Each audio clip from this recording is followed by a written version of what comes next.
Hi guys, in this episode I'm going to make a recipe that's chili idli. This is a unique combination between South Indian food and Chinese. So let's just quickly start. I'm going to start with heating 2 tablespoons of oil.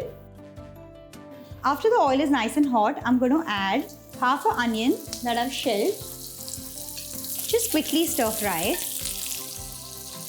1.5 tablespoons of garlic. 1.5 tablespoons of ginger finely chopped.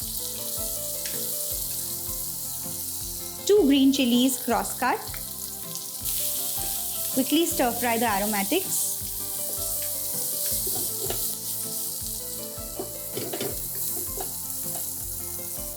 Half a bell pepper chopped into squares. I'm going to quickly add the sauces. 2 tablespoons of tomato ketchup. 2 tablespoons of red chilli sauce.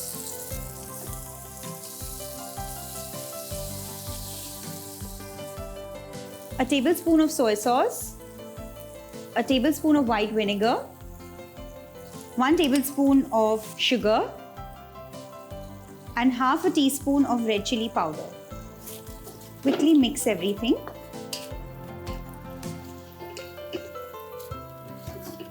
Fried idlis. I've made around 20 mini idlis and deep fried them. If you have the regular size idlis, take around 6 idlis, cut them into quarters and deep fry them.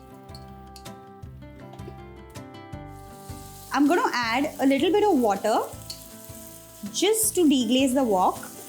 The sauce that I've made is very tasty. So if you don't have idlis, you can always add paneer, tofu or other vegetables like broccoli, mushrooms, baby corn, anything that you like.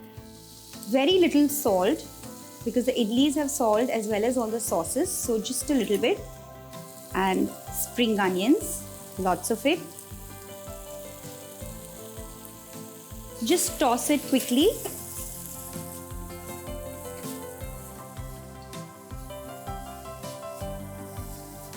And the chili idli is ready. Do try it at home and comment below and subscribe to the channel. See you next time. Bye-bye.